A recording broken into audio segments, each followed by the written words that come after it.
I am even more excited for this patch than I was the last. Patch 6.1 has just been released, so let's go over everything that's been added or changed. We'll start things off with the new Pokemon that have been added, starting with Duraludon and Archaludon. Duraludon is a 2-range Dragon Steel unique. It has a pretty interesting ability that powers itself up, and then after 2 seconds, it'll fire a beam. And if the weather is Storm, the ability will cast instantly rather than a 2-second delay.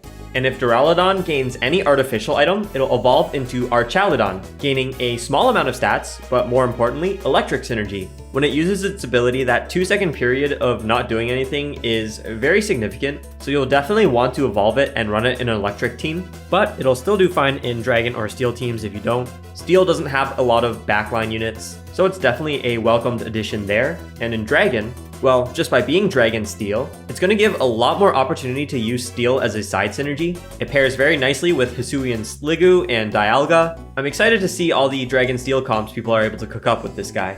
And also, Duraludon is going to be a fantastic Eviolite holder.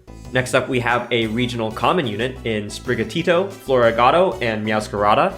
It's got Grass, Field, and Dark synergy with an interesting ability, where it will throw a ring of flowers on a unit, and after 3 seconds, those flowers will explode, dealing damage. And every critical hit that the flowered Pokemon receives will increase that explosion damage. You're going to need to back this ability up with a lot of support, a strong frontline, and a lot of dark units. But when this ability does what it's supposed to, it can be extremely devastating for your opponent. That being said, Sprigatito has a fantastic speed stat, and it's going to be a very versatile unit in the early game, especially with Dark, which kind of struggled previously in the early game. But it's going to pair extremely well with Seedot, another grass unit, and another dark unit, and it also helps enable dark field teams. Next up, Fomantis and Lurantis, which is a 3-cost ad pick. It has grass, light, and fighting synergy. It's a frontline fighter unit with a very interesting ability. A common theme this patch seems to be abilities that take time to activate, and Fomantis falls under that category, taking 2 seconds to cast, where it will deal true damage to the 3 Pokemon in front of it, but the casting time is instant if Fomantis is in the light spot. Instant true damage on multiple targets is awesome, especially if this thing is powered up with a bunch of light buffs. This thing can absolutely be a vital carry for you in certain matchups, especially in grass and fighting, which can sometimes struggle against these really defensive scaling comps. If you're playing ground and you know that the light spot is in the front line, don't add Fomantis to your game. To me, this thing seems awesome as a light spot user, and I'm excited to watch it pop off. Next up, we have a legendary in Roaring Moon. It is a Dragon Dark Fossil, which means there's finally a second fossil to legendary in the game. It's got a very cool looking ability where it sheds its scales, damaging everything around it. It also applies armor break on itself, as well as anything that it hits. And after 2 seconds, it'll launch those scales at the furthest enemy unit, dealing damage to everything along the path.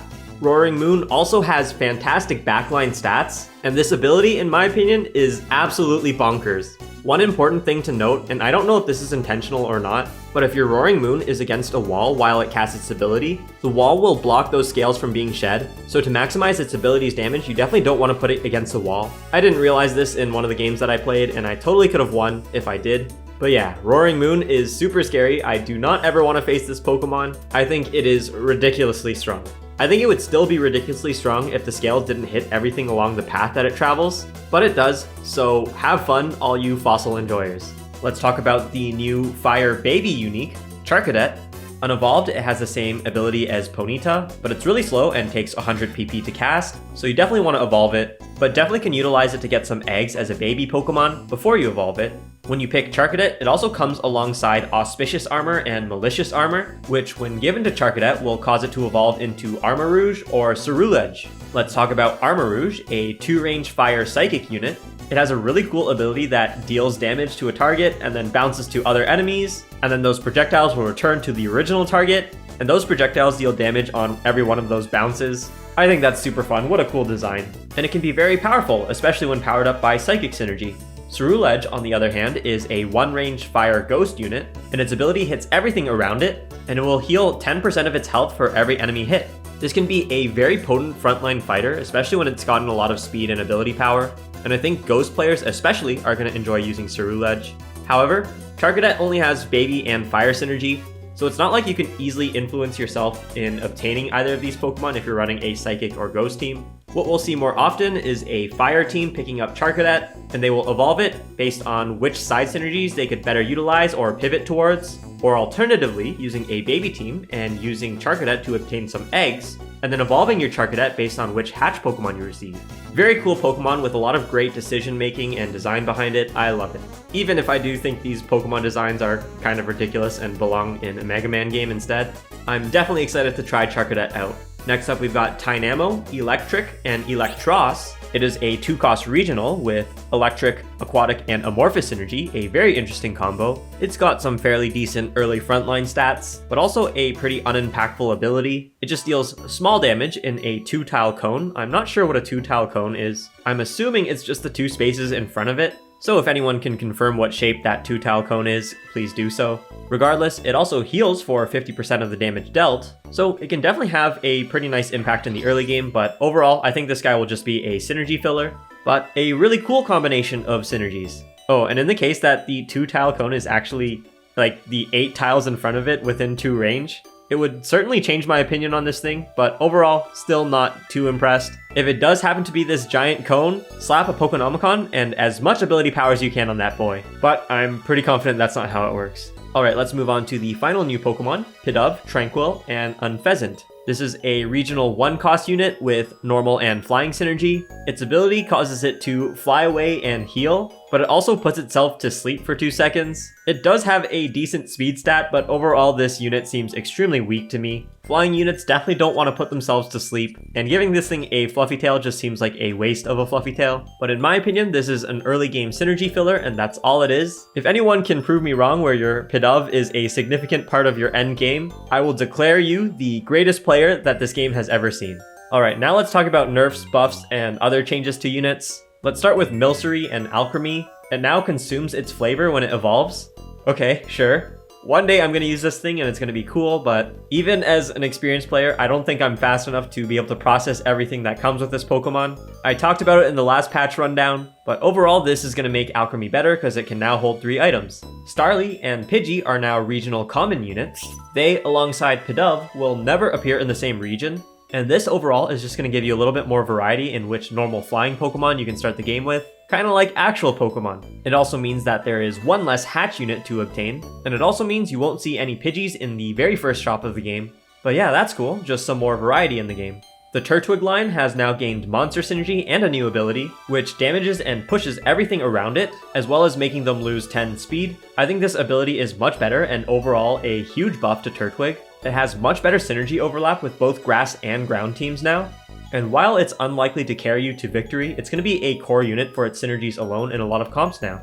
And then let's talk about Veluza. I really want Veluza to pop off. I still think it does have potential, but its ability got an interesting modification. Now, when it uses its ability, it dashes away and gains Protect, becoming invincible for about half of a second, which is certainly good. But its ability now deals damage based on its max health rather than its current health. So that just means it can't even use Shell Bell anymore. Losing max HP is going to stop it from being able to heal itself. I think this guy is still just going to be completely unusable. But who knows, maybe the Protect and Dash Away is all it needed to get better. Remember, something under the Protect status can't gain PP, so it's not like it can stay invincible forever. I'm really hoping someone proves me wrong and shows me that Veluza is amazing, but I just can't see it anymore. Pichu's ability got a nerf, just dealing less damage, which is very much welcomed. It'll still be strong in the early game, that's just the nature of how dashing abilities work, but I think we might be finally moving past seeing 3 Raichus every game.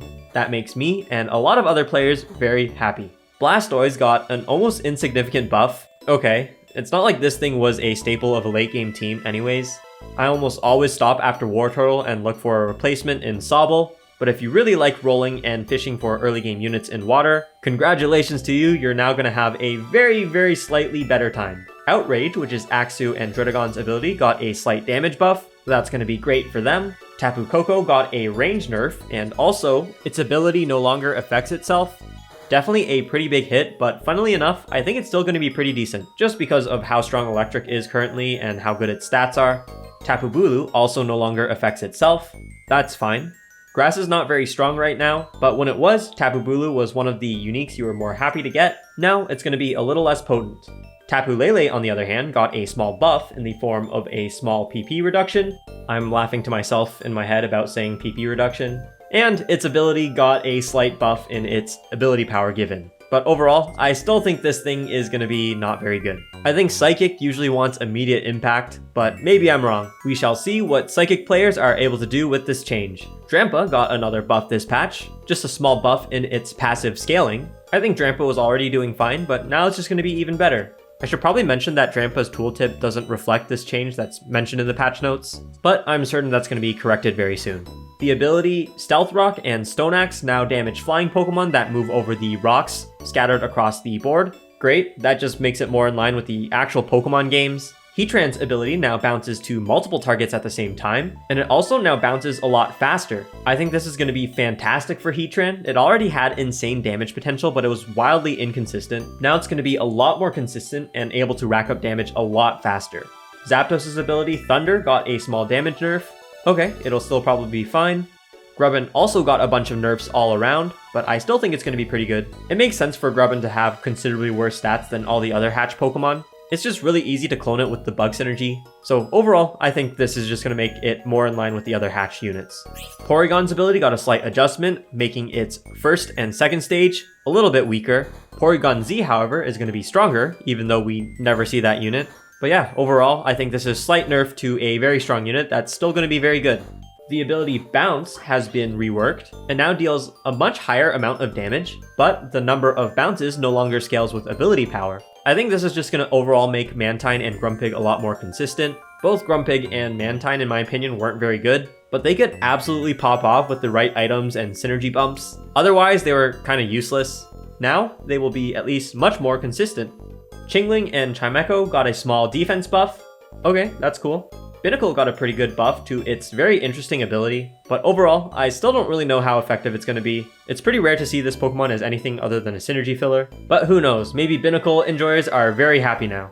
Solgaleo and Lunala got a very considerable speed buff. I think Lunala is especially going to enjoy that. But yeah, it was originally an abysmal 37 speed, which really doesn't make sense for these super strong carry units. Overall, it's just going to feel a lot more rewarding if you're able to evolve yourself one of these two units. Turtonator's ability now hits everything around it rather than everything around its target. You can thank me and my last video for that. That was caught on camera in that instant replay slow motion shotgun blast. Unfortunately, my team exposes itself terribly to a huge Turtonator explosion. Like, let's instant replay that. But yeah, I think that actually makes Turtonator a bit weaker. Guzzlord's Gourmet Synergy got a slight buff, gaining ability power a little bit faster, but also max HP. It still seems kind of slow to me, but maybe I'm wrong, especially as we're going to find out later that both Dark and Monster got some buffs. And finally, Arceus and Kecleon previously had a 1% chance of showing up as a unique or legendary pick. It is now a 0.66 repeating chance of finding those guys. They're going to be a little harder to find now, and that makes me happy as someone who does not enjoy using Arceus. Another thing we can mention here is that the pool size for a regular common Pokemon, so that means the amount of individual units in the game, it's been reduced from 29 to 27, so that's just going to mean it's going to be a little bit harder to find a specific unit if it's contested. Not super impactful, but overall a welcome change to future-proof situations where everyone's rolling for the same unit. Alright, let's talk about changes to synergies. Monster got a slight buff, it now caps out at 8 rather than 9, and they will also now focus the units with the lowest amount of health. I don't think that means every single monster unit you have will focus fire the same unit. It just means that if they're able to pick between multiple targets to attack, they will focus on the weakest one and attack that until it's dead. That's how it works to my experience and understanding, but please correct me if I'm wrong. Baby 5 got a slight buff, where eggs will now hatch 1 round earlier.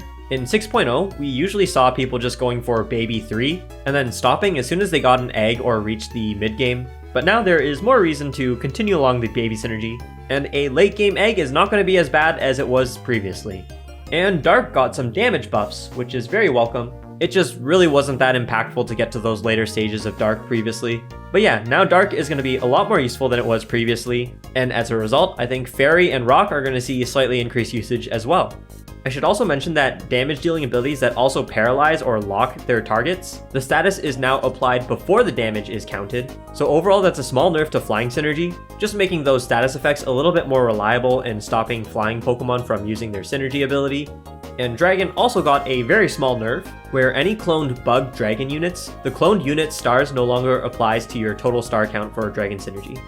Alright, now let's move on to changes to items. A bunch of gourmet signature dishes have been buffed, definitely needed as gourmet feels very underwhelming currently. I'm just going to quickly list them off and you can pause the video if you want to stop and think about it. But the buffed signature dishes are Rage Candy Bar, Tea, Poffin, Berry Juice, Fruit Juice, Sweet Herb, Leek, Large Leek, and Clover Sweet.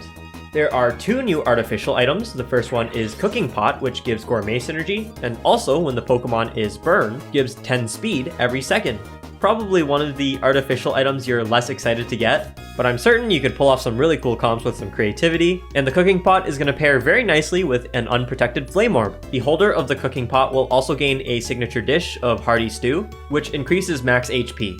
The other new artificial item is Max Elixir, which reduces ability power, but it will cause your Pokemon's PP to max out after 1 second from casting its first ability. So if you put this on a Pokemon with a very potent ability, for example Roaring Moon, it's going to be able to get a second cast off pretty much immediately. It's a pretty cool item, and while it might be a little tricky to get a really nice use out of it, it has a lot of potential, and I'm really excited to see what people are able to do with it. There's also a new special item, which I have yet to see, but I believe this comes from a Treasure Town event or shopkeeper. It's called the Picnic Set, which is a one-time use item. It's consumed upon use, and when you give it to a Pokemon, it feeds it and all adjacent allies sandwiches. And the sandwiches give a bunch of stats based on the synergies of the Pokemon eating it. I don't think it's worth memorizing, but I'll throw up a quick visual showing off which stats are affected. And yeah, Picnic Set is an interesting item that will greatly increase your team's power. You'll have to group up your units and time it just right, and feed your whole team for a very crucial battle. And finally, a new shiny item, which is literally my dream item. Like, this item was literally created in a dream where I was playing Pokemon Auto Chess. I thought it was interesting, and I mentioned this to Curry during one of his programming streams, and lo and behold, it is now in the game. I don't want to fully take credit for this because I'm sure someone else has come up with this idea before me or my dream, but enough about dreams. The gold bow causes its holder to not count for the team size limit. This allows you to hit even more synergies, and it's good to throw this item on a non-carry Pokemon, unless you have like an artificial Pokemon that could use another item. But this is just going to give you so much more flexibility in hitting your synergies, or if you make it very late into the game and you're level 9, you could have 10 really strong units on the board. I think this is extremely strong. It's always going to be useful, and in the one game that I did get it, I loved it. The version in my dream originally set its holder to 1 HP. This Pokemon is literally just a synergy filler and nothing else. Probably would have made it a really bad item, and the version that has been added to the game does not have any malices. I think it's very strong and I love it. Alright, now let's talk about Elo Decay and Elo Gains. If you are Ultra Ball rank or higher, your Elo will now decay if you don't play 3 ranked games over the last 15 days. As it currently stands, the leaderboard has a lot of players that kind of abuse the quick play Elo system, and some people are even doing this with multiple accounts. Meanwhile, a lot of other players are playing exclusively highly competitive lobbies. They're very good players, but because of how competitive these lobbies are, their elo fluctuates up and down, and they'll never be able to catch up to the players at the top of the leaderboard who refuse to play anything other than quick play. In the long run, this is going to make the leaderboard a lot more reflective of who are actually the top players. It's going to incentivize people to play more ranked lobbies, and overall, it's going to improve the match quality for everyone, regardless of whether you're a new player or an experienced player. And in the future, we're probably going to see some new faces in Treasure Town where we have that podium of the 3 best players. I've already played a lot of high quality, high elo ranked games, and it's honestly been incredible. I feel like I don't care about my personal elo that much, but maybe I actually do, because low-key, this is the most exciting change for me for the entire patch. Just improving the overall integrity and quality of games for all players. Other than that, there's a bunch of other changes, some upgrades to the UI, some bug fixing. The first 3 rounds of the game are much faster now, which has already messed me up quite a bit. I realize I'm actually a pretty slow player, but already in a bunch of games, I've failed to hit 10 money at round 3, which I always try to do. I just run out of time before I sell the units that I need to, and then they get locked into the fight. And then the next carousel, where you can buy an item for 10 gold, completely flustered. I also messed that up and end up 2 item components behind everyone else. I'll just make sure to be faster and extra careful in round 3 of every game from now on. Other than that, rapid fire, I'll just quickly go over the remainder of the patch notes. There are now some gourmet regions which feature gourmet Pokemon. There's a new Treasure Town encounter, that's where you get the picnic set. There's a new chef title for maxing out gourmet synergy. If you sell a regional Pokemon outside of its region, it no longer gets added back into the shop pool. You can no longer buy and sell Pokemon after you've been eliminated from a game. The minimum and maximum ELO limits of a ranked lobby have been extended. For games with an odd number of players, you are now punished a little bit less in terms of ELO if you place in the middle. In the main lobby, it now takes 30 minutes for you to be timed out of it, and some small adjustments to various Smeargle scribbles. Alright, that pretty much covers everything. Again, I just want to say that I'm extremely appreciative of all the hard work that's coming in from the developers and contributors. And as always, thanks for watching everyone. I'll see you in the next ranked game.